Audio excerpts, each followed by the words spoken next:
All right. Time to talk about wrestling. A little bit later than usual. I'm sorry about that. I had to go to the dump and then the store to get my lunch, and then I came back and I kind of lost track of time watching the Nostalgia Critics review of Suicide Squad, and then I was playing Super Mario Brothers 2 on PlayRetroGames.com for a while, and I just lost track of time. Anyway, sorry. Here we go. This slightly late review of Impact Wrestling from January, February, March, April, May 18th. And hopefully we won't have any buffering problems like we did on Thursday. Computer seems to be working fine right now. So cross your fingers. All right. So our episode begins with, stop me if you've heard this one, a GFW related segment.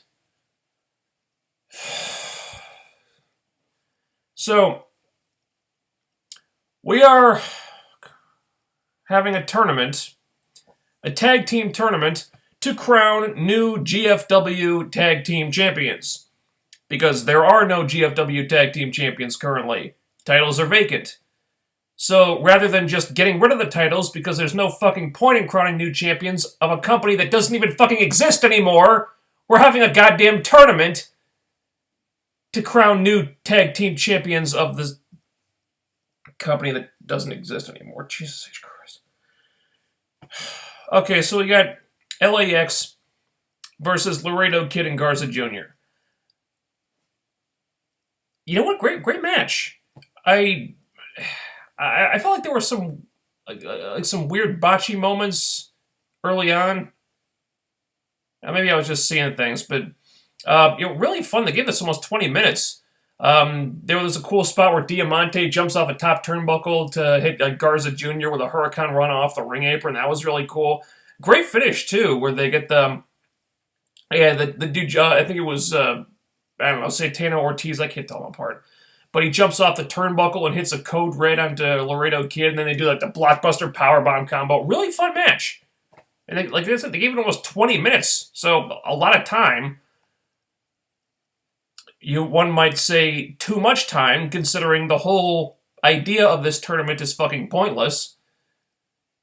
So honestly, they could have shaved a couple minutes off this and given it to something else. But I won't fault the effort. The guys, they was really worked hard in there. Really fun match. And it would have meant something had it not been for the GFW tag team titles, which are fucking meaningless. But hey, fun match. Not going to fault them for that. After this, we have Congo Kong versus Braxton Sutter in a match that by all rights really should have happened last week. Because one week they had Sutter coming out to attack Kong after he had a squash match. And then the week after that, Kong squashed another dude and Sutter never showed up. And the week after that, they have Kong versus Sutter. So there's a wasted week in there where they were just killing time, basically. So this really should have happened last week. Pretty short match. I think they had a good idea getting Sutter out of the X Division because he comes off better in this type of environment. But I still think they've got the wrong idea about this whole storyline right now, because it seems to me like they're trying to make Braxton Sutter the focal point of it. And it's completely fucking wrong. Because you got Braxton Sutter as like the central figure, and Allie is basically being used as an extension of Sutter right now. That's completely ass backwards. Allie should be the central figure, and Sutter should be an extension of Allie, because Allie's the one people care about. She's the one who's over. And they've really done a disservice to Allie by using her in this capacity, because she was one of the most over people in the company not that long ago, and now she's really cooled off because they switched the focus over to Braxton Sutter. I don't dislike Sutter, but he's not the person that the people are coming to see here. And then there's Kong, who doesn't seem to be getting over, as far as I can see. There was a ridiculous amount of canned heat in that post-match brawl. So when they got to load up on the canned heat, that's a sign that something ain't connecting the way it's supposed to. But anyway, decent match. She got LVN screaming like a crazy person at ringside, and she drew on Sutter's head with the lipstick at one point, which I thought was funny. Kong wins. Decent match, I guess. Post-match, you got Sienna and Big KM showing up, and they all beat down the baby faces. And like I said, all this stuff should have happened last week, and then Allie and Sutter get a reprieve when Mahabali Shera, of all people, comes out to make the save. Well, this was random as hell. Why the hell is Shera coming out there? Does he have some kind of pre-existing relationship with these two? Not that I'm aware of. So, which means that basically they added Shera to this feud because they got the India tour coming up, and they figured, well, we got the Indian guy here, who's our gateway star over there. I guess we got to come up with something for him to do. He's not very good, and doesn't seem to have a lot of fans at the stateside, but we're going to India, so we got to use him somehow. So they're just going to add him to this feud for seemingly no reason. And it is every bit as random as it sounds. He just comes out here and is like, well, what the hell is Mahabali Shera doing out here? Even the announcers sounded confused. But, yeah, he makes the save, and Sutter makes a challenge for some kind of mixed tag match next week, I guess. Which, at the very least, that means that Allie will have something to do that doesn't involve standing at ringside while Sutter wrestles. Good. Build the match around Allie, and maybe you've got something. Maybe people will like it. And they really need to do something like that, because Allie is just kind of disappearing into this feud right now. She's just a background figure, which is completely ridiculous. I think the new creative regime has really done her a disservice. They don't seem to realize or recognize how popular Allie was just a few months ago. And they have not taken advantage of that at all, which is stupid.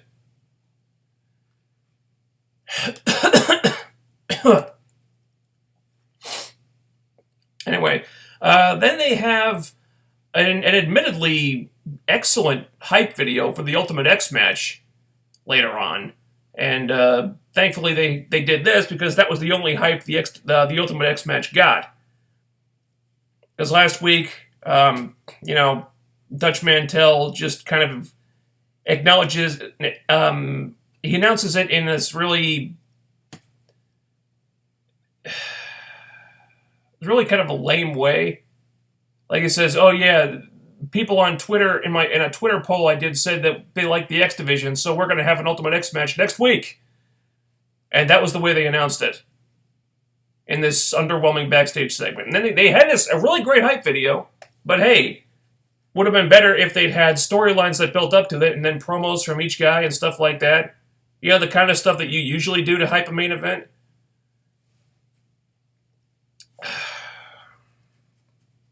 But I guess they couldn't do that because then they wouldn't have had time for the ODB match. So anyway, we move on to EC3 versus James Storm.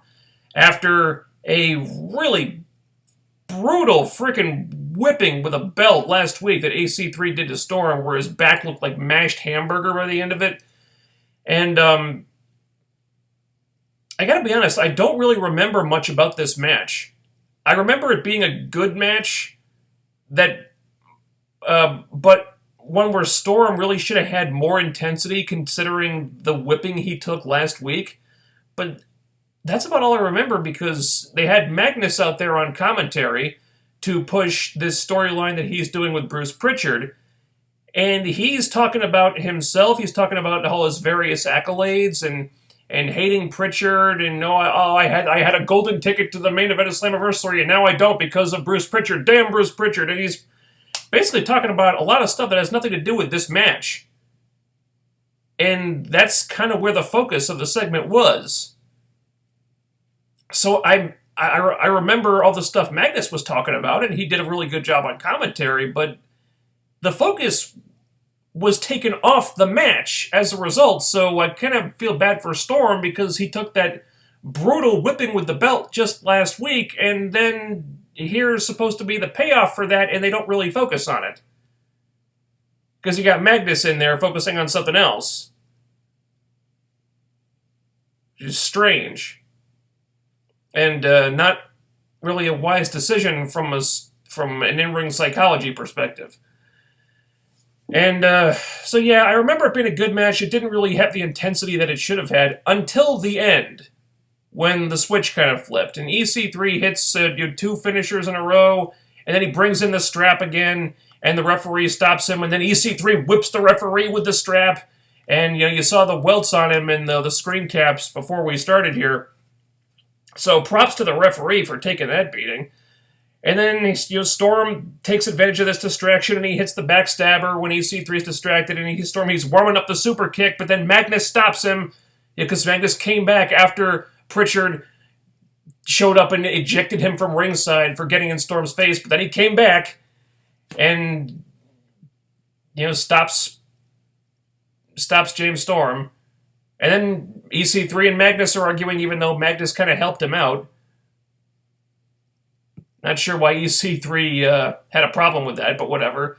And then Pritchard shows up again, and he decides that there's going to be a triple threat, a 3-way, next week for the number 1 contendership for the main event of Slammiversary against Bobby Lashley. So, after Magnus gets in Pritchard's face, pisses Pritchard off for several weeks, interferes in this match, Magnus's punishment is getting exactly what he wants. Kind of like how Sienna pissed off Karen Jarrett for several weeks and was then rewarded with a title shot.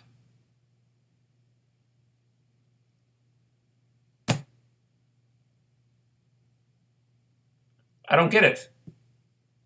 I'm confused. Why are you giving him what he wants when he is so openly defying you and doing things that are causing you problems? Someone's going to have to explain that one to me. So anyway, Pritchard tells EC3 to go look in the mirror again and find his balls. And then EC3 attacks Bruce Pritchard. Okay, that might have meant more if Magnus had done it, since Magnus is the one with this who is openly defying and hating on Pritchard right now. And yeah, EC3 had some issues with Pritchard before, but Magnus is the one whose hatred of Pritchard was kind of the central focus in this segment, and then EC3 goes and does it. Psychologically, this segment was a little off. It probably had one or two many things going on here. Or this could have been booked differently or presented differently so that the focus was on the right stuff. I feel like it really wasn't. Now we have a video package, another video package of Rockstar Spud selling the beating from Hornswoggle, because when you get beaten up by a little person, you need multiple video packages to sell that. Ugh. Why are we doing this? Is this the best thing you can come up with for Rockstar Spud? This is terrible. Is it funny? Is Rockstar Spud saying that he has to learn how to walk again because he got beaten up by a midget? Is it funny? Yeah, but it's funny because because Rockstar Spud is funny. Because he can make just about anything entertaining. It's not funny because it's fucking Hornswoggle. It's funny because Spud is carrying this shit on his back and just running toward the finish line as hard as he can, and it's funny because Spud is making it funny. You take out Spud and put somebody else in this, and it's fucking stupid. And not that it isn't fucking stupid already, but Spud is rising above the material to make something out of this. It still doesn't justify even doing it in the first place. This is fucking dumb. Why is Hornswoggle on the roster now? I don't understand this. Here's a cure for what ails me. Another GFW segment. Sienna defending her GFW championship against ODB. Because ODB just had a title shot against Rosemary and was defeated pretty soundly.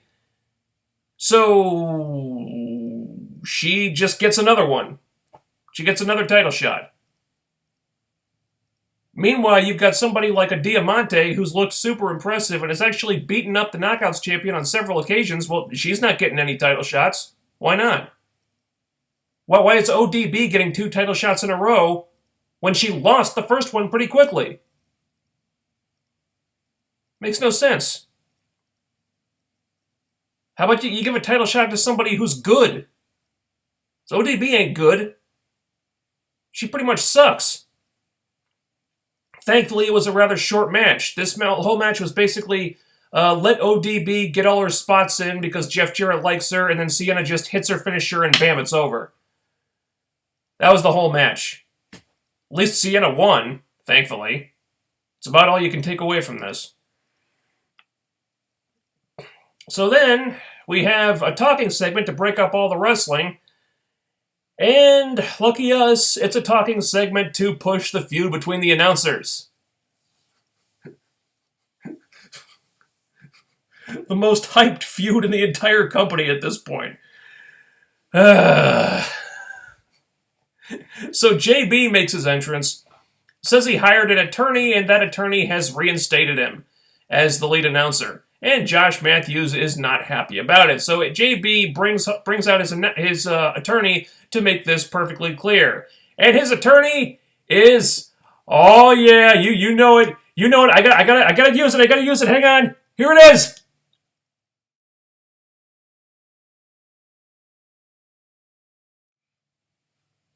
Oh yeah. Joseph Park, bitches. I fucking love this character. This is awesome. God damn it. They had to go and take this stupid feud and make it entertaining just by putting Joseph Park in there. They had to go and make something entertaining out of this by adding Joseph Park to it. Those slippery bastards. God damn it. Now I gotta pay attention to this because Joseph Park is in it.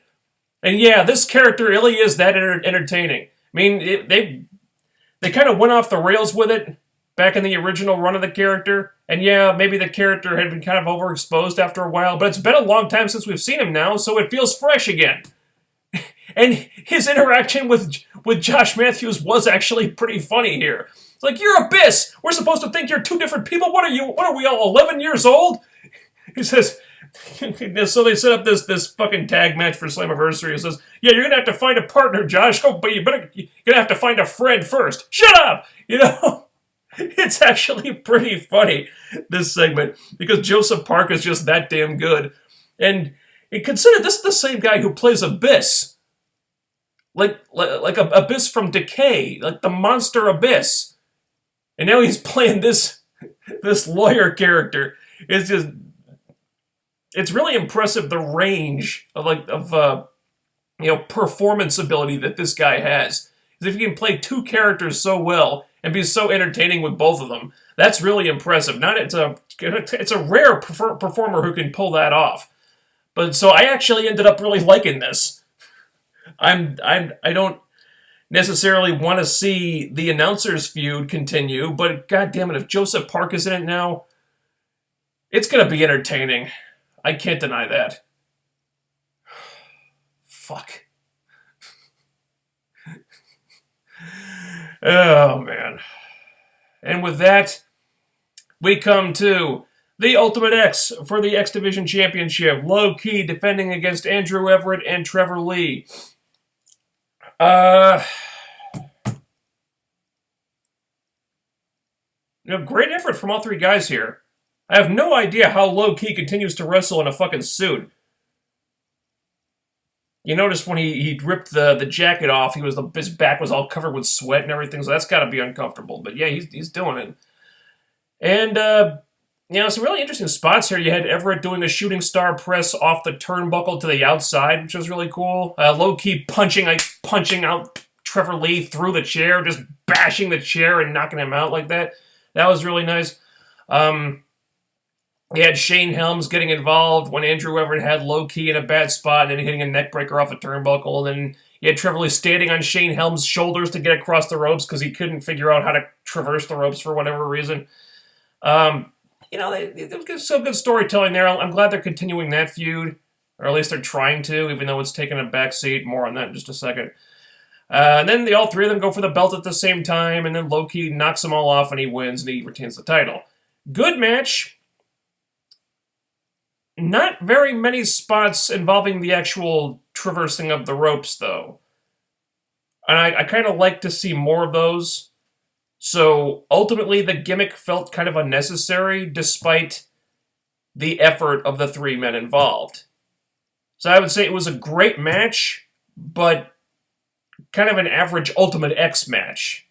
Maybe slightly above average, I don't know. Now, I'm sure some of you guys have probably seen the viewership for this episode. For those who didn't, there was a pretty noticeable drop from the previous week. And I may get called a bad smark for saying this, but honestly, I blame this match for that drop. I do.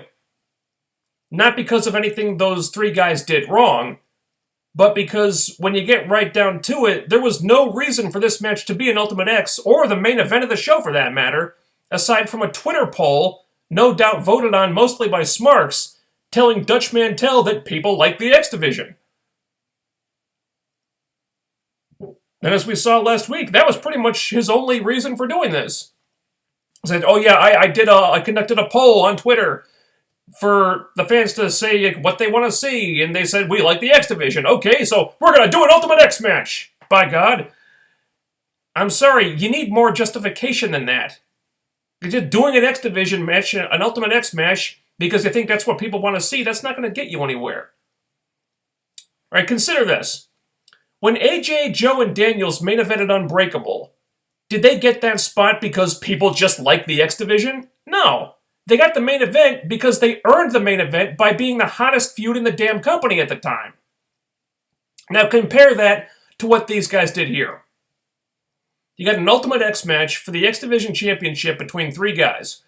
Two of them have a feud that has cooled off so much recently due to both of them taking a back seat to the constant debuts of new talent for weeks that I wasn't even sure if this feud was still a thing. Are they feuding? Are they not feuding anymore? I didn't know. I had no idea. And then a third guy, who is not even feuding with either of them, has nothing to do with either of them, and in fact has been teasing a feud with somebody completely unrelated to them, but he's the X Division champion, and he kind of has to be in there for the title to be on the line, so his inclusion ends up just feeling kind of random. That's not a reason to put these guys in the main event spot or a gimmick match that they haven't earned. Alright, the feud hadn't been built up to this. The characters weren't hot at the time, so it didn't mean what it should have, and as a result it just came off like cheap pandering with no substance to it. And that's not going to get viewership. That's not going to suck in casual fans. People see through that shit. If the characters and the build-up and the story aren't there, then the match quality or the cool factor of any gimmick match you want to attach to it won't make much of a difference. Or in this case, the difference it makes is in driving away casual viewers because the main event was three guys in a random match that wasn't built up to or hyped properly in a division that's been marginalized for years. Okay, sure, it was a great match, but unlike what the ROH bots might tell you, a great match by itself is not a big draw if you don't have all that other stuff. You can't just throw them in the main event and say, the X Division is back, bitches! It means something again. You can't, it doesn't work that quickly. You have to work to change people's perception of it. And that starts by building it back up from the level where it's at now. You gotta take your time and rebuild it. Give it consistent, regular TV time every week with characters and feuds that mean something until people give a shit again. Because right now, casual viewers don't give a shit about the X Division because of the way it's been treated for years. You treated it like it didn't mean anything for a long time, and now it's... You've got to work to get that back. They didn't want to put in the work. They just wanted to tell people it means something by putting it in a main event. Doesn't work that way. So that was Impact. All right, they eased off the squash matches this week. That's good. And overall, I did enjoy this show. I enjoyed it more than I didn't like it. I liked it more than I didn't like it, but there are still things that they need to be smarter about. Yeah, they gotta knock it the fuck off with the GFW stuff. Why are they having a fucking tournament to crown new tag team champions of a company that doesn't exist? At least with the other GFW titles, there were actual title holders. But this? Who cares? The titles are vacant. What is the point? Just throw the belts away and forget about them. This whole thing is fucking stupid and a waste of time. Speaking of title shots, for God's sake, stop giving them to ODB. I don't care how much Jeff Jarrett likes her. She's terrible and boring as hell. She has the same exact match every time. She doesn't even have the spring in her step that she had like years ago. Now she's just fucking lazy. She just wants to do all the same spots she always does and then fuck the rest of it. If you're going to have a title match or a number one contendership match, give it to somebody who's actually good. And try to have a little more justification than this person pissed off a member of management so their punishment is getting exactly what they want. Because that's kind of dumb. Also, while I do appreciate the X Division getting some attention for the first time in ages, just putting them in the main event and doing an Ultimate X match for no reason is not the answer.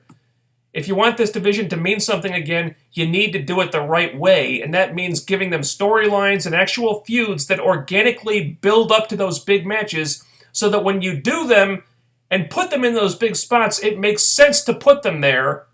Not just doing a random X Division main event because a Twitter poll made you think that's what people want to see. You're smarter than this. So fucking act like it.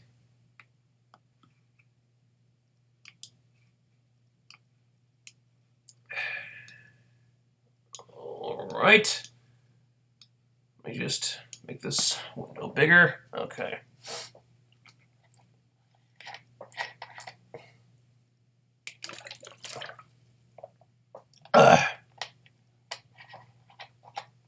I beat that mid-Carter Bully Ray.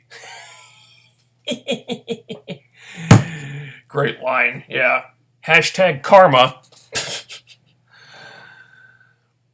LAX has been great. Hopefully they get more tag teams for them to face.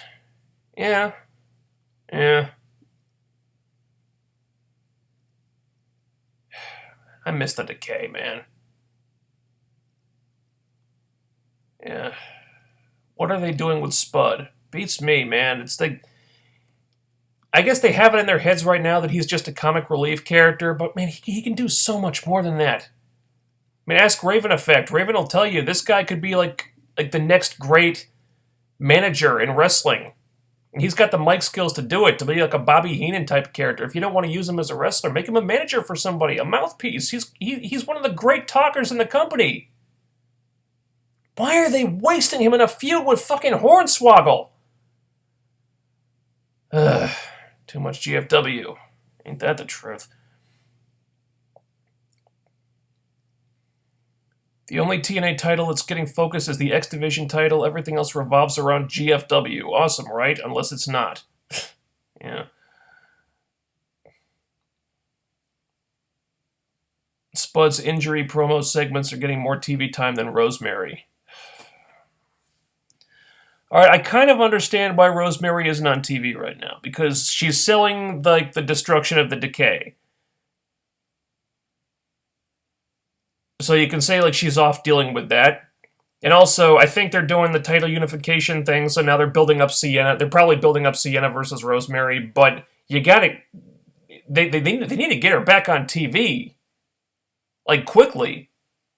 Okay, she's selling the Decay... The end of the Decay. All right, she's sold that. Well, let's get her back on the screen now and do something with her to start building this match. Because now Sienna's the one with momentum. Rosemary had momentum, and now she doesn't anymore. So let's do something with this.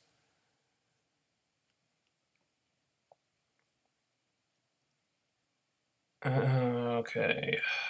What do you think of Tom Hardy being Venom in the supposed R-rated Venom movie? Yeah, I figured someone was going to ask me about this. Tom Hardy, he's a badass actor. I think he'd be a good Eddie Brock under better circumstances, but it doesn't really matter because this movie's going to suck. If Marvel is not involved, it will suck.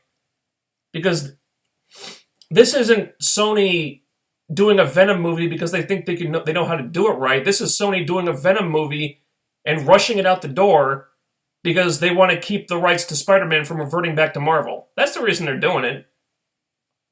This movie is going to suck. All the warning signs are there. Well, they're saying what they want to shoot this in the fall, and they got a release date like already a year and a half from now. They don't even have a script yet. Tom Holland probably won't be involved. So how the hell are they going to do a Venom origin movie without Spider-Man? The only way you can do that is if you completely change Venom's origin. And if you completely change Venom's origin, well, you've pissed off all the fans of the character. So what's left? I like Tom Hardy as an actor. I like Venom as a character. I have zero faith in this movie. This movie is going to suck. Thanks a lot, Amy Pascal.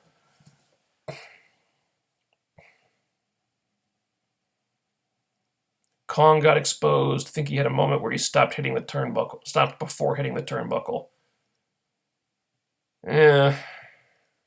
Not really digging Congo Kong yet. For God's sake, make that guy wear a shirt. So the main event will be the winner out of the Fatal 3-Way versus the winner out of both Patron and Lashley. I don't understand this. Well, maybe we're not supposed to. My guess is they're going to make this a little bit confusing and kind of muddy the waters and then just throw everybody into a King of the Mountain match, which I would actually kind of like. We haven't seen King of the Mountain in a while, and it doesn't really feel like Slammiversary without the King of the Mountain, so I'd like to see that match come back afterward, actually. You put all these guys in the King of the Mountain match, they could do something pretty good. I'd like to see that. Why not do Patron versus Lashley? Good question. They had Patron technically beat Lashley that first time, and then there just hasn't been any follow-up. Why he wasn't the... Okay, there was controversy, and the title went back to Lashley, but why not just do a rematch? Why are they doing all this other stuff? It's just... I don't get it. It's confusing. I agree with that. Let's see... I'd rather they push KM than Big Bad Mama. He's boring in the ring. I'm sorry, I just love that nickname. Yeah, they could just put KM in this spot. But I guess they need another guy in there, so they have a reason to bring in Mahabali Shera.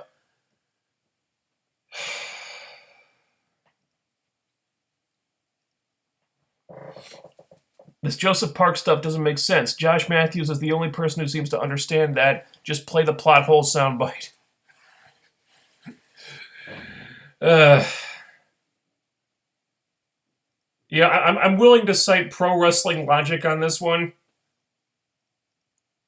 Not everything has to be like complete. I always say this. Not everything has to hold water up to like the most minute details. Sometimes you can do something even because it's just fun. Like, I don't expect every single thing to make perfect 100% sense all the time. If you're just playing something for laughs and doing something because people will get a kick out of it, I'm not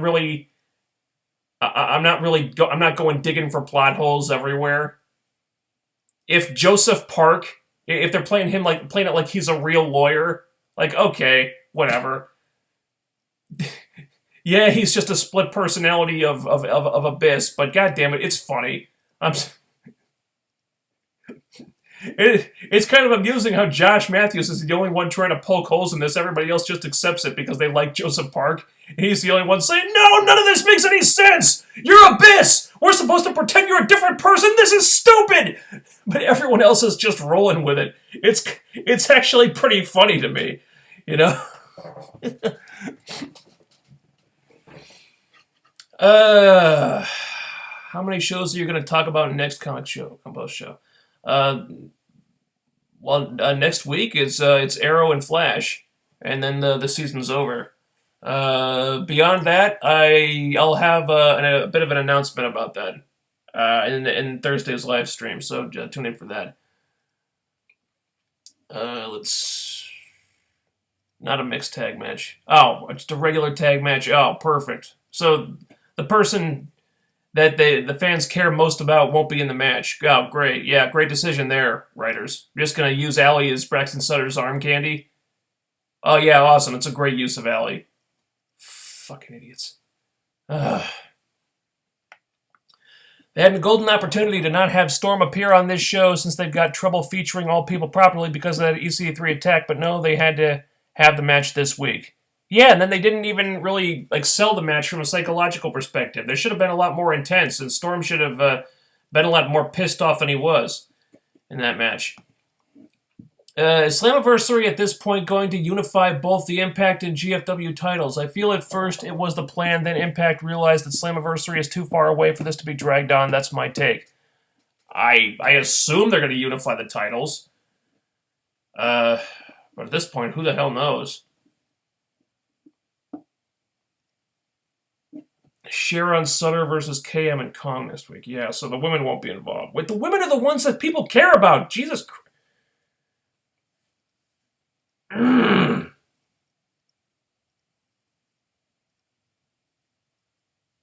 The whole story was Allie and LVN. How did this turn into a feud between Braxton Sutter and Congo Kong with the women on the outskirts? The women are the characters that have all the story behind them.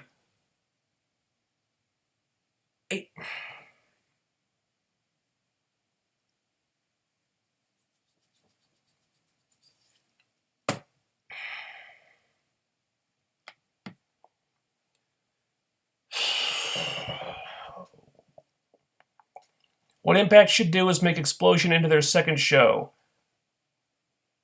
Well, yeah, this is what I've been saying. If they can't feature it on TV, do some sort of YouTube series featuring other talent. Yeah, exactly. I was saying this in a previous stream. Revamp Explosion, make it a viable second show until you can get if you can't get a US TV deal for it, put it on the YouTube page and build an audience for it. Then you can take that to networks and say, hey, we do this other show, Explosion. We put it on YouTube. It gets this many views a week. So there's a built-in audience for it. And they can then sell it to the network. Any network. I don't know why this hasn't happened yet.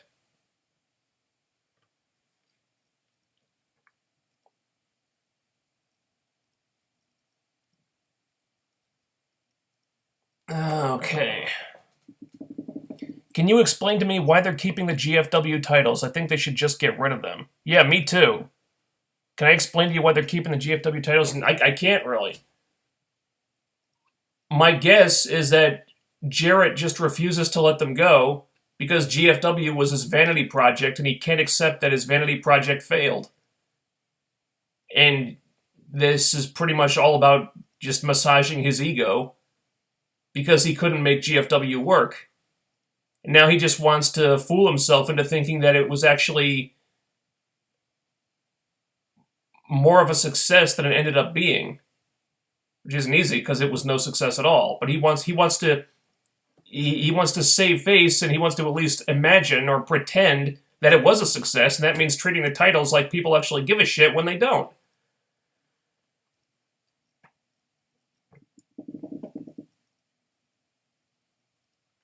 KM is pointless in the Sienna ODB match. Yeah. And I'm glad. Because it means Sienna beat ODB on her own and didn't need any interference by KM to do it. No, she beat her on her own because she shouldn't need outside interference to beat ODB because ODB sucks. So I'm glad KM didn't interfere. And it's okay to have the guy on the outside and just to mess with the crowd and stuff. You always see the woman standing outside while the man wrestles. It's okay to have the guy do it too. There's nothing wrong with that. It's okay to have the woman be the focus and have the guy just be support. Just, you know, I don't see anything wrong with that. It's always the girl on the other end of it. So switch the roles up. There's nothing wrong with it. It's fine.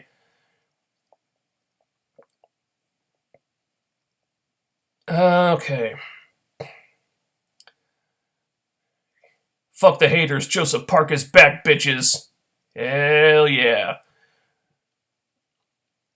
So all a wrestler has to do to get a title, to be a title contender, is interrupt a match.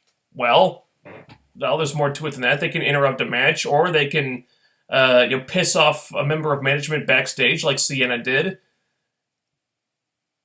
Doesn't make any sense either way, but yeah, that seems to be what they're going with. I don't get it either, man, but that's what. Yeah.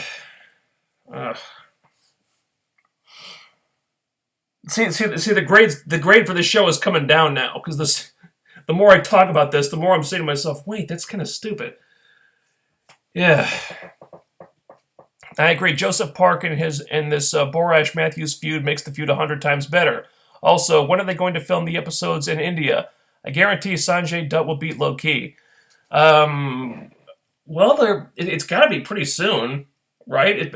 My guess would be that the next set of TV tapings, because they're advertising it on the YouTube page, and if they're bringing Shera back to TV now, it's got to be pretty soon.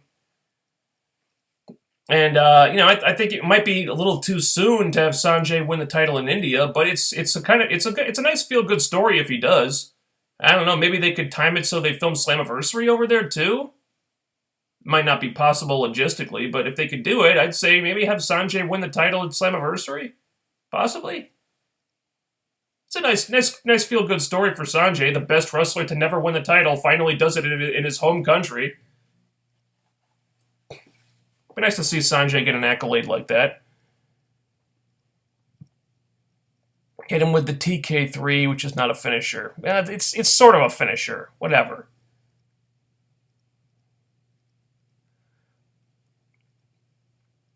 Like it when Low Ki punched the chair. Damn, it must have hurt. Oh, yeah.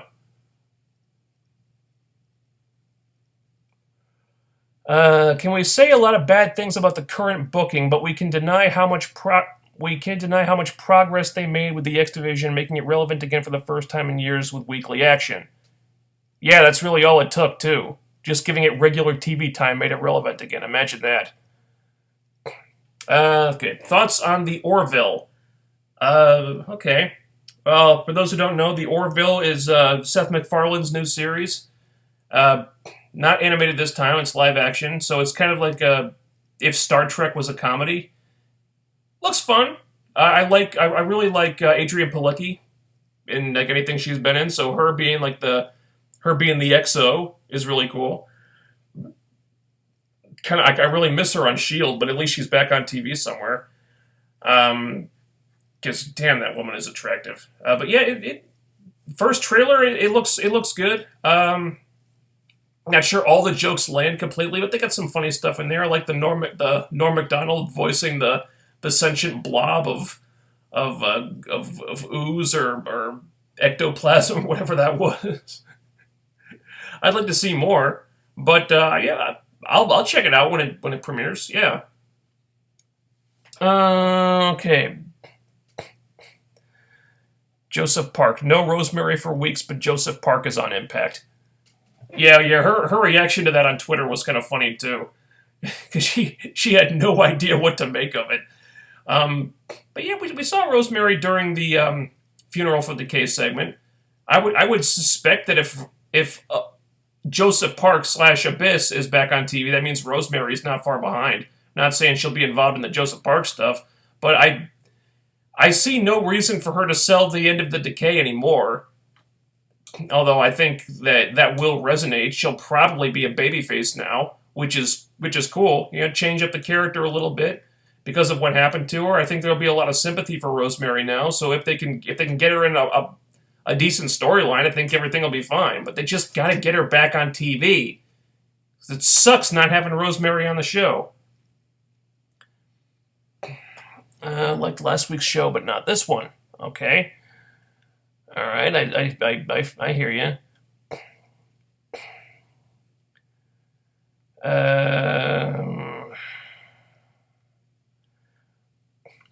X Division hasn't been a ratings draw for how long now? Granted, it put TNA on the map, but after that three-way in 05, the X Division went downhill. It went more of a downhill in 09. Well, yeah, but I think as far as the X Division not being a ratings draw, that's kind of been a self-fulfilling prophecy. They kind of did that themselves by marginalizing the division for so long. Because if you treat something a certain way for a long time, that's how people are going to perceive it.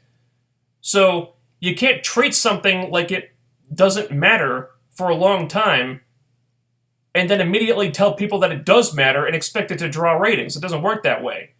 You got to treat it like it matters and get people to change their perception of it. And you can't just throw them in a random main event match and say, see, the X Division means something again. Everybody pay attention. Ratings, we need ratings. Watch this. It doesn't work that way. I'm not surprised the ratings went down. Because I knew as soon as they announced it that match wasn't going to draw. Because they didn't earn it. They didn't build up to it. The characters weren't there. The storyline had cooled off. And you got Low-Ki in there for really no reason other than the title needed to be on the line. It was too random. It just comes off like pandering, and cheap pandering doesn't draw. I think the X Division could become a draw again, but they got to do the work.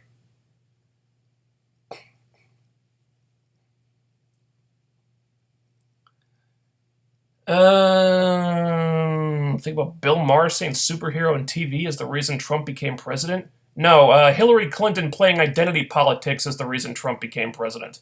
I didn't hear Bill Maher say that. But yeah, Hillary Clinton she made the wrong moves. Made all the wrong moves. The suit is modified from a normal suit. You can see some tears in it, which gave Low-Ki more mobility than a standard suit. He's still got to be sweating up a fucking storm in that thing, though.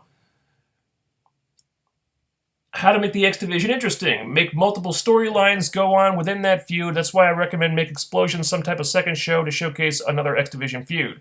There you go. Can someone explain to me why the GFW women's title has been defended the last 3 weeks in a row and Rosemary, the Knockouts champion, doesn't? It means she has to be on Impact next week to defend her title. Yeah, but the whole championships must be defended every month or else the champion must vacate the title. That's only enforced when they want it to be. I guess it's technically a rule, but they don't really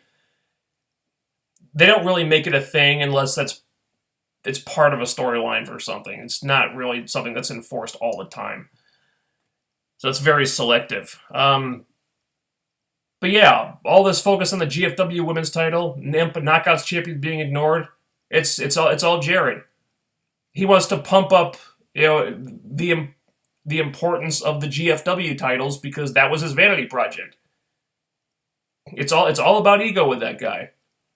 As much as we say how Jeff Jarrett knows so much about wrestling, and it's in his blood, and he's a brilliant promoter, and blah blah blah. The guy is also very self-serving, and he has an ego. We all know this. He's loyal to his people and his ideas, and almost to the point of where it becomes counterproductive.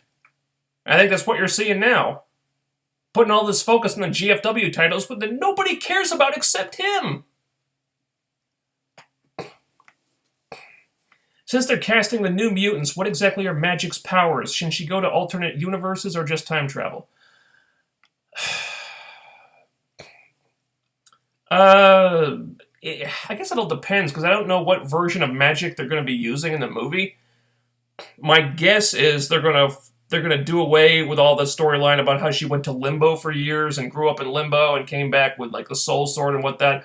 I guess if they're just doing her mutant powers, then she's a teleporter. I don't think she can time travel. But yeah, she makes like teleportation portals that you can pass through and stuff like that. She also has magical powers due to being in limbo and having, like, she can manifest her soul as like a magical blade or something like that. I was never really clear on that myself because I don't know, her backstory is kind of confusing. But basically, as far as mutant powers, she's a teleporter. That's the short version.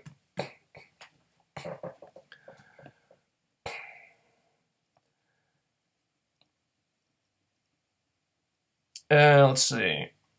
The reason they're showcasing the GFW titles more than the Impact ones is because to give them credibility they never had. Both companies have merged. Both are priorities. No, they're not both priorities because GFW doesn't exist anymore. Impact is the one that exists. If GFW had its own show, like if GFW Amped was a thing, you might have a point, but it's not. It's not a merger. GFW was absorbed into Impact. They just took all whatever like talent was still there, and then GFW just ceased to exist. They call it a merger because it sounds more important that way, but it's not. Okay.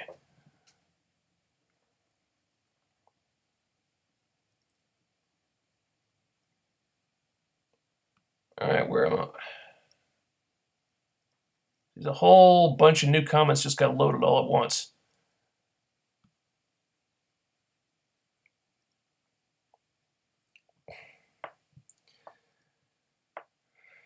You see Impact ever going back to a major network like Spike or even WGN? Possibly. I mean, they're on Spike UK now in Britain, so I think that's a good sign that they might be headed back to Spike when the deal with Pop TV expires, and Spike might be more open to dealing with them now that Dixie is not involved anymore. So I think Spike is probably has a decent chance of happening.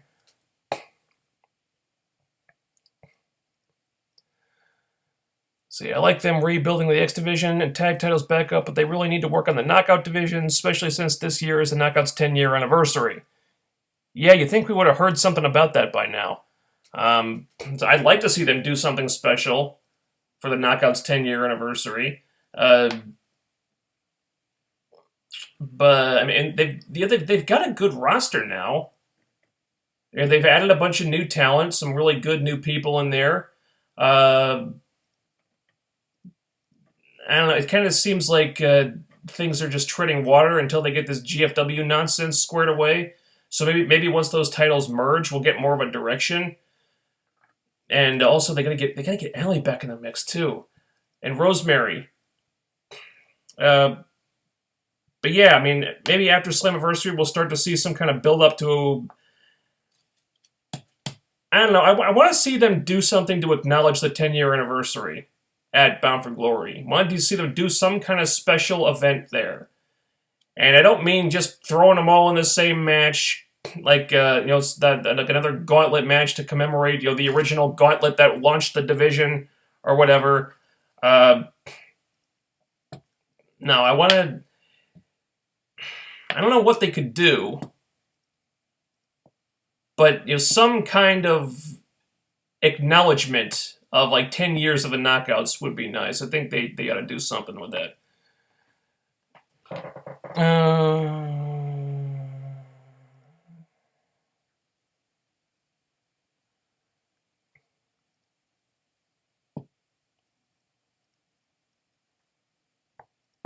Did they really need a 20-minute talking segment devoted to JB and Josh? Well, I'm pretty sure it wasn't 20 minutes. And it was also a talking segment devoted to Joseph Park, showcasing the return of that character. And I think it worked because that segment was really entertaining. Not because of JB and Josh, but because of Joseph Park.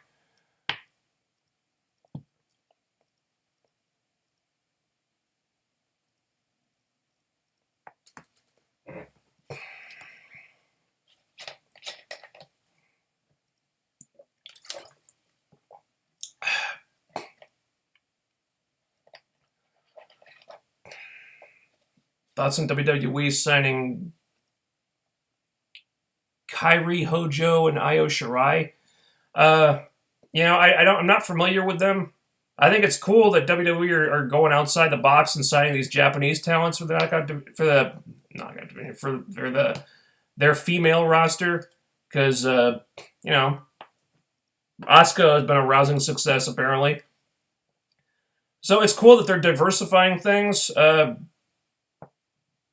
How girls like that will go over on the main roster is anyone's guess. I've said this a million times, just because somebody is a hit on NXT, it doesn't necessarily mean they're going to translate well to the main roster. And we've seen numerous examples of that. So, yeah, but good for them going for Joshi talent. That's cool.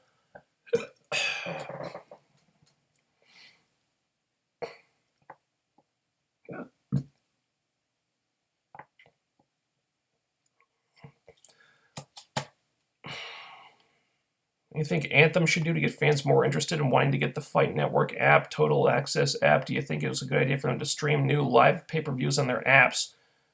They could probably get more people to get the app that way, sure. Experiment with iPay-per-views, perhaps? No. I don't know, it's not really my era. But yeah. Streaming live pay-per-views on the apps, that'd be a good way to start. Yeah, sure.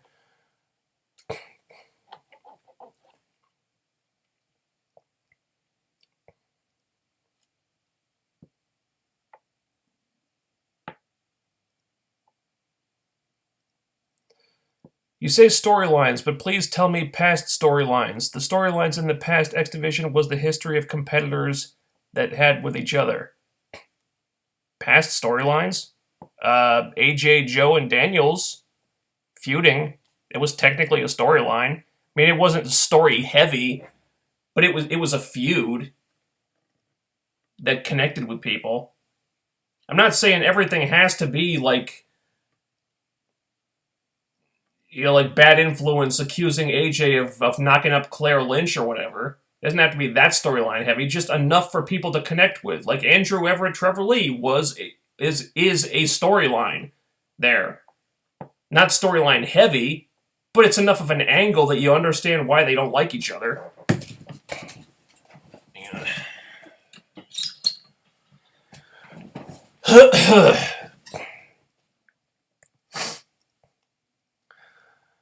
Okay.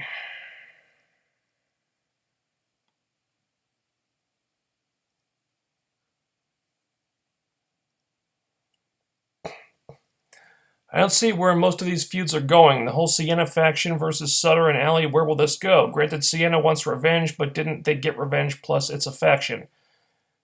That storyline has always been a little confusing. Because, really, it should be LVN who wants revenge, not Sienna.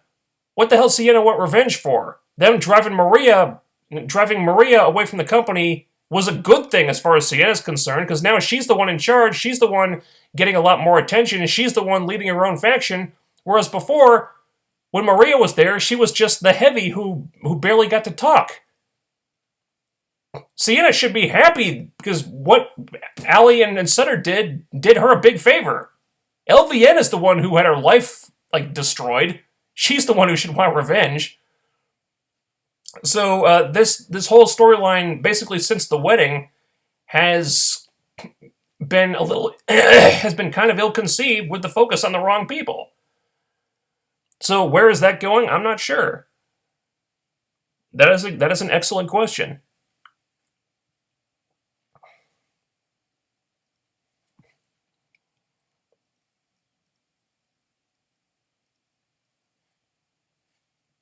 Who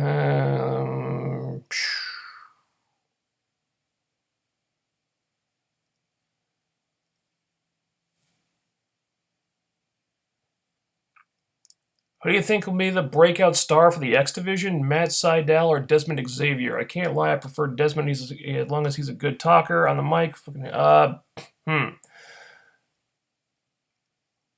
I'll probably say Matt Sydal just because he's the former WWE guy. Although I have been super impressed with Desmond Xavier every time I've seen him. Also, I think you could definitely put Garza Jr. in there at some point when the tag if and when the tag team breaks up, because I think he's got potential. He's got A lot of people are painting him with the future star brush because he's just got that presence and that charisma. So I think he could do that too. He could be a star for them if they wanted.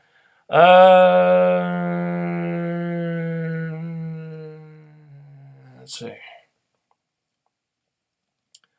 When is Diamante going to get her shot at the Knockouts title since Rosemary has nothing to do?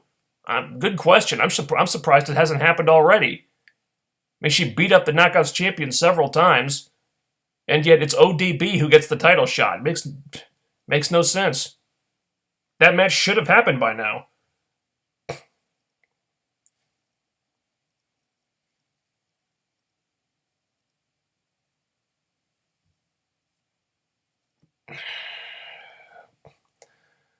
See, the dude that made Gangster Squad is directing Venom, so yeah, I don't think it will be that good. Yeah, he also directed Zombieland, which was a great movie. Not really tonally consistent with Venom, because that was a comedy, and Venom is supposedly going to be hard R rating, which feels unnecessary to me. I think you could do Venom, not have it be hard R. I think if Carnage was in the movie, then it would have to be hard R, but Venom, you could do that PG-13 easily.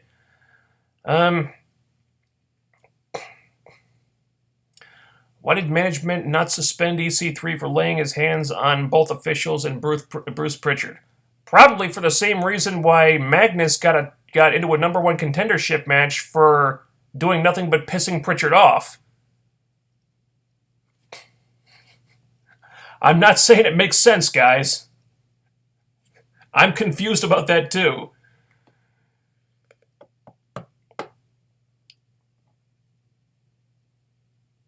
EC3 is the biggest babyface in the company for attacking Pritchard.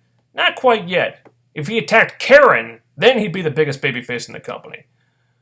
I think Tom Hardy should have been the next Wolverine after Hugh Jackman, and is more of an interesting character for his talents than Venom. I don't know.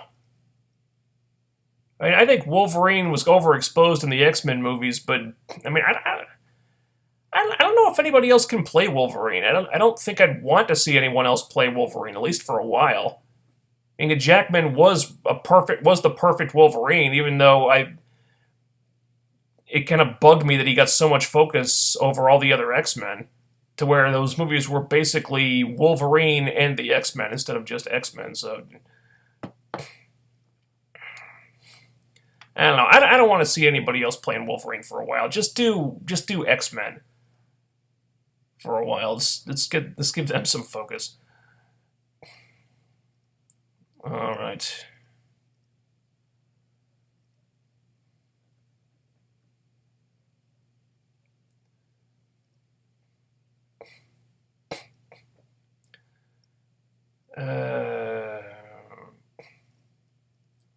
They have 3 X Division storylines: Edwards and Richards, Low Key versus Dutt, and Lee versus Everett.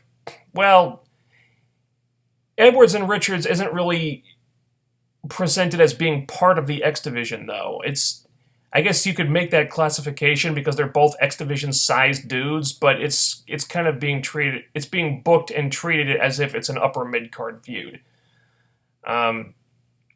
Lee versus Everett, yeah, but that feud had taken a back seat for a while recently. I wasn't even sure if the feud was still going on, because they were a lot of weeks they weren't even on TV. We were getting the debut of Desmond Xavier, or the debut of Matt Sydal, and here's Matt Sydal versus Eddie Edwards for some reason, and meanwhile Trevor Lee and Andrew Everett, the guys who have a feud, are not being showcased.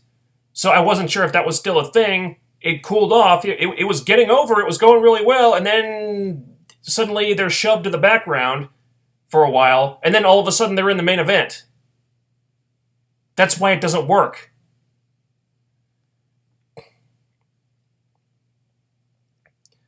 And okay, we got some arguing. And India tapings will be on May 30th and 31st. Okay, so those are probably the next TV tapings then. All right. It's G fail W nonsense on Impact has been super annoying. Agreed.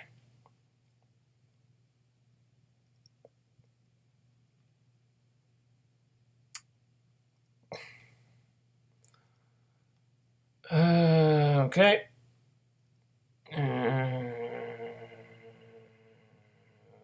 Bound for Glory, I believe they will either do Allie versus Sienna or Allie versus Rosemary. We know she'll win the belt then, which is good.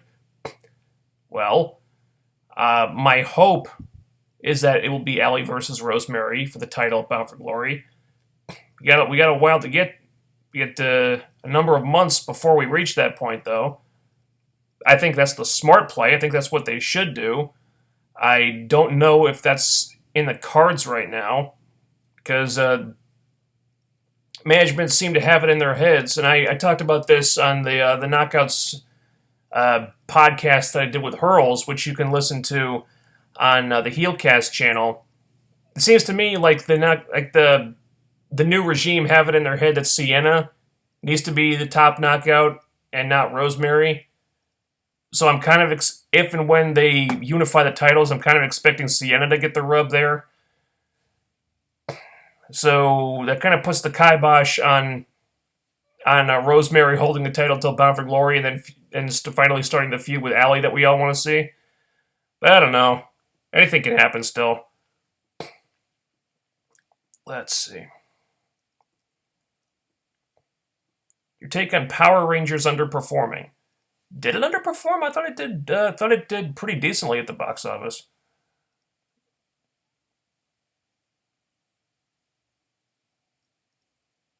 I don't know. I don't know the final tally, but it really hasn't been that long since it came out.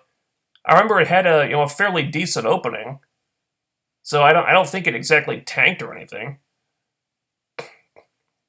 Ava Story, is she a face or a heel?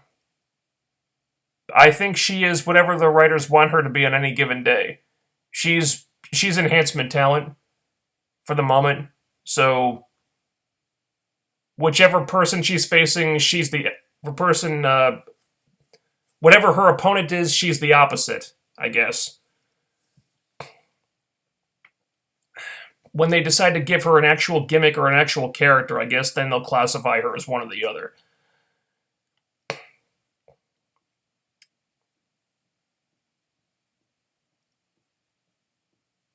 Where do you see Impact in 2018? Hopefully building their audience back up, hopefully getting onto a better network. I don't think Spike TV is off the table. I think that's a possibility. But, we should wait for things to kind of stabilize first before we start answering questions like that. Did they really need to put Magnus in the EC3 Storm match for next week? Well, I guess they needed to get him in the mix if the plan is to build up to a King of the Mountain match. Although the way they did it, I agree, the way they did it really didn't make sense. Because he pisses off Pritchard, talks publicly about how much he hates Pritchard, and then Pritchard just gives him what he wants. Really doesn't make sense. And a whole bunch of new questions. Hang on. Okay. Favorite MCU movie and why? Favorite MCU movie? Yeah, probably Civil War. Or I don't know, maybe Winter Soldier, maybe Civil War, probably Civil War. Mostly because of that airport fight sequence. Because my God, that was glorious. But yeah, the Captain America movies just seem to get progressively better and better. Not sure you could say the same about any of the other movies, but yeah, the Cap movies just get better and better every time. Yeah, Civil War I think is probably my favorite. Okay. Got some arguing here.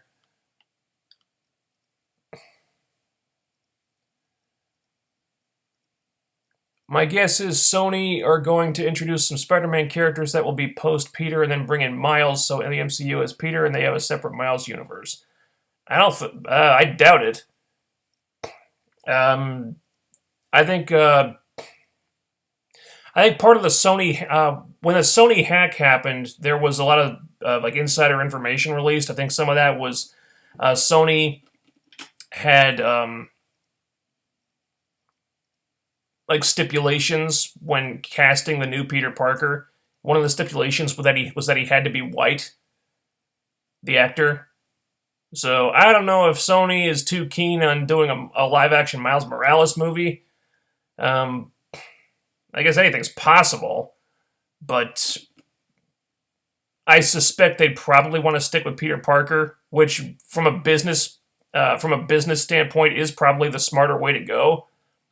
Because Peter Parker, to casual fans, Peter Parker is Spider-Man. Miles Morales really hasn't been around that long.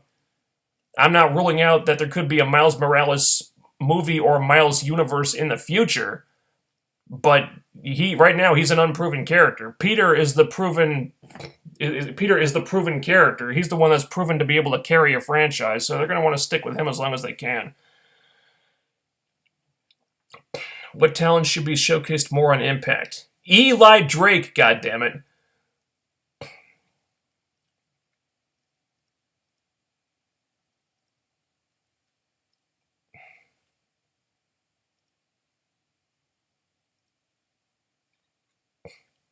If you could make a top 5 list on what you would like Impact to improve on by the end of the year, what would be your choices? Off the top of my head, no particular order. Let's see. Knock it off with the GFW stuff. Just get rid of the GFW stuff. Nobody gives a shit. Stop with the constant debuts of new talent. Just figure out who your core stars are and build everything else around them.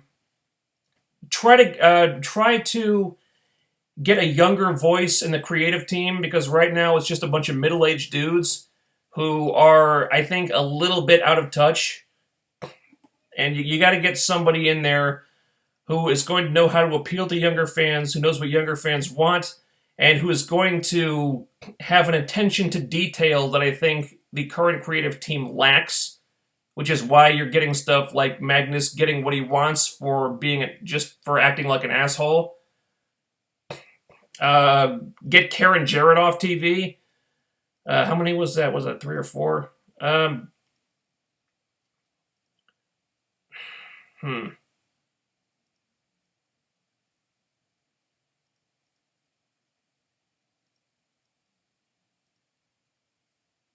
And try to focus on story and character, because just a great match is not going to draw very much. You have to have a great match supported by stories and characters that people care about. And I think a lot of people in the business just don't get that. They think, you just got to do a million super kicks and a million flippy dippy, like moonsault, twisty corkscrew maneuvers, and now that's going to draw ratings. No, it doesn't. It might get a pop. It's not going to draw ratings. You got to have the story and the character. You got to have a more sophisticated and nuanced writing style. And with the current creative team just being a bunch of middle-aged dudes, probably with an old school mentality to a large extent, I don't think you're going to get that. Is that 4 or 5? I don't know.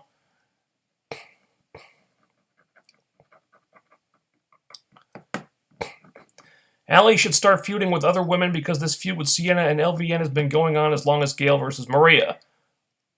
It has been going on a long time, but it was also interesting for a long time. It only started to lose momentum when the focus shifted from Allie and LVN to Braxton Sutter and Kong, with Sienna kind of directing traffic, and Sienna wanting revenge for something that helped her out instead of LVN wanting revenge. That the storyline went off the rails, and that's why it's not really working the way it should. I think they can fix it, but it starts by putting the focus back on the right people. Because it had been going on for a long time, but I didn't mind because the storyline had been good for a long time. Unlike with Gail and Maria, which, the build-up was good, But it went on months too long. If it had climaxed at Slammiversary last year, everything would have been fine. But then they dragged it out. They said Maria got injured, and they dragged it out until Bound for Glory. And by that point, it was just too much. It passed its natural endpoint, and then it just kept on going.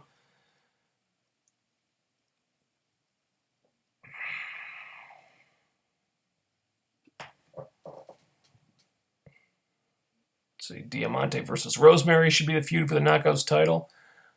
I would not object to that at all.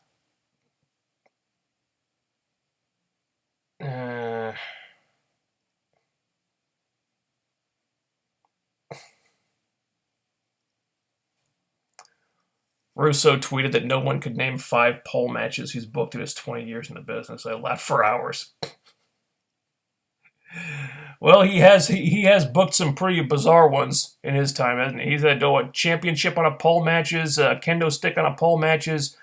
There was a Viagra on a pole match. The rat trap on a pole match. Good God, do I need to go on?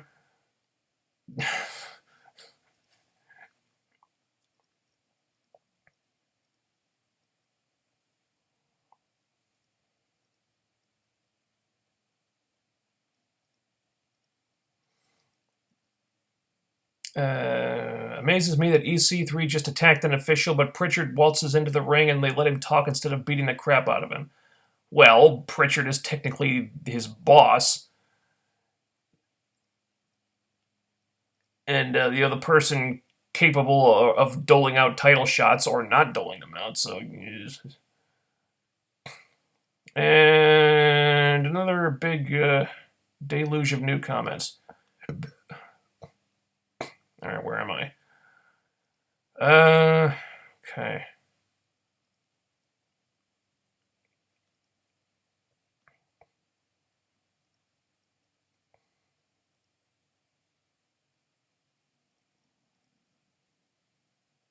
Power Rangers, $100 million budget, 138 worldwide box office. Oh, really? That's it? Oh, that's too bad. I actually thought that movie was good. Considering the source material, I mean, that movie was probably better than it had any right to be, but I thought it would make more than that. Damn. Still, I mean, there's still like a DVD, Blu-ray, how it'll do on home video, streaming. There are still ways it can make money. So I'm going to cross my fingers that we get a sequel, because I really like to see a sequel to that movie. Let's see.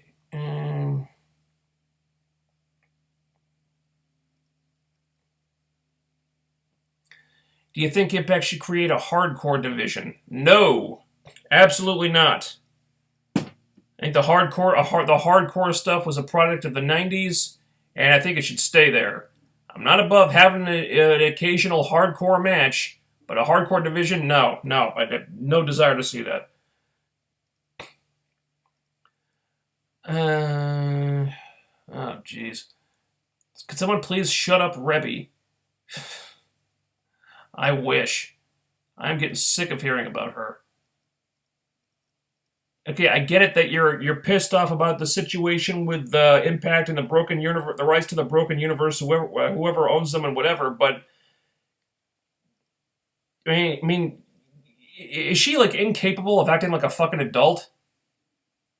And it's just trash talking nonstop. It's like, my God, I mean, conduct yourself with a little class, woman. Jesus Christ. She makes it very, very hard to sympathize with her and Matt and Jeff, just because she won't stop running her mouth and just bashing and just trashing everyone and talking shit all the time. I don't know how Matt puts up with it, really. Because, God, that woman sounds like a handful and a half.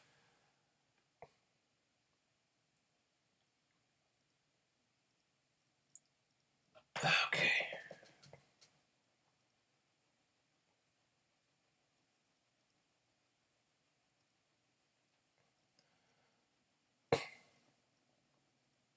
What's happening with Brooke? She left Impact. Did she? I heard she had like a foot injury or something. Damn, I hope she didn't leave. That would suck.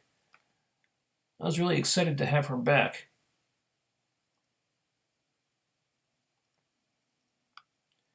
You see Shelly Martinez's video announcing that she'll be retiring? No. I heard about it.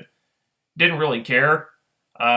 Shelly Martinez was nice to look at, but that's about it. I prefer Diamante.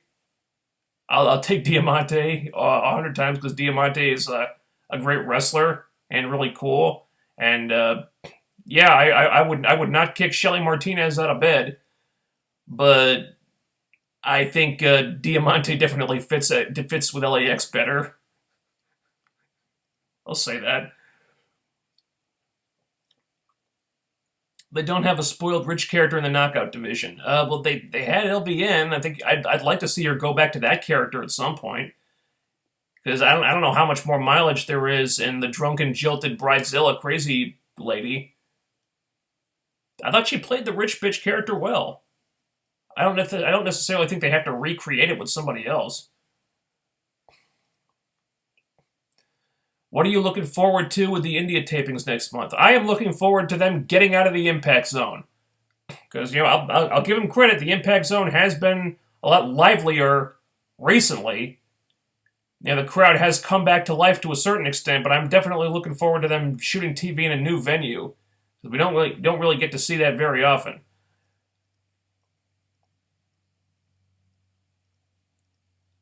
Okay.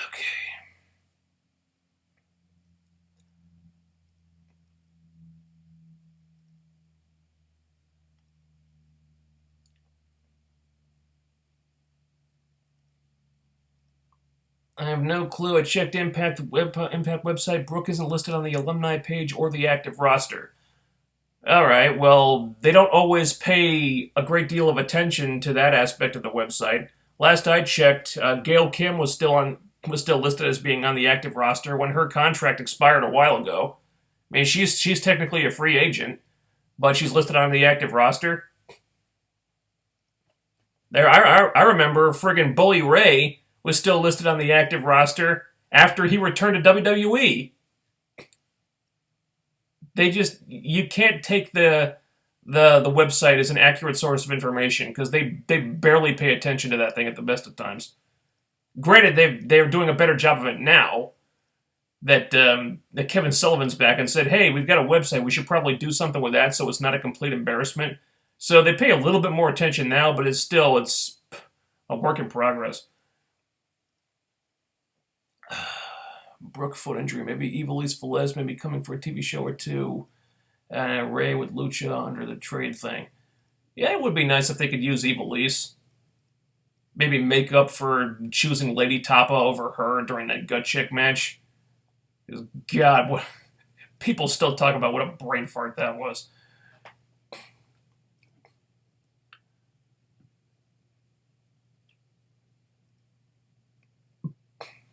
When they announced the Impact GFW merger, should they have aired the best episodes of TNA to lead to Slammiversary as a unified pay-per-view? No. Where could they air them? They've only got 2 hours of TV a week. Maybe they could upload the best episodes of Impact on the YouTube channel, but on TV, where would they put them? They've only got 2 hours. And those 2 hours are allocated to new episodes of Impact. Where would they air old episodes? Do you see Rebby going to WWE? No, I don't. No. No, they're PG. Rebby is decidedly not PG. If you've seen her Twitter account, no. Plus, she's 8 months pregnant with her second kid. She's not going to have a lot of free time, so she's not going to want to work a WWE schedule, most likely.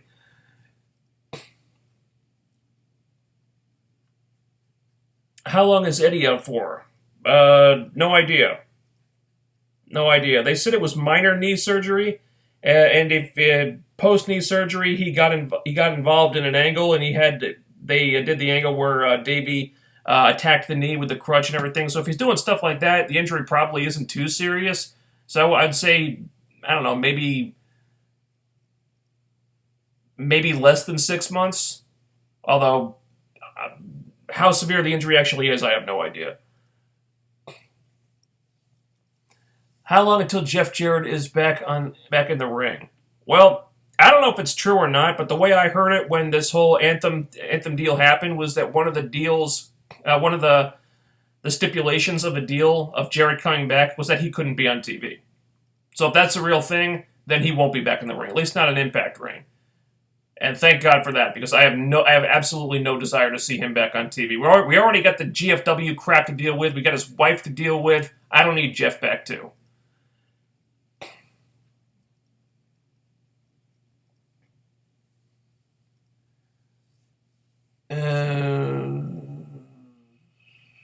Eli Drake versus Moose would be a good feud, but they had to add Chris Masters. Yeah, because Chris Masters was in GFW, so they got to use him. They got to push him. Because being in GFW, he was in Jarrett's Vanity Project, so that means he has automatic star power over a guy like Eli Drake, who by all rights should be getting pushed towards the main events. It's asinine, I agree, but that's the way Jarrett's mind works. He's loyal to he's a self-serving guy who's loyal to his people, so that means we're gonna have to deal with crap like this.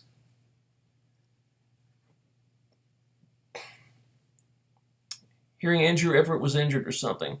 Yeah, apparently he said he's been wrestling on a torn meniscus for a couple months, but he also said see you at Slammiversary. So I'm guessing he said he wants to get that fixed, but apparently supposedly like the procedure isn't like that invasive, so recovery time should be minimal. Fingers crossed. At least he thinks it'll be minimal.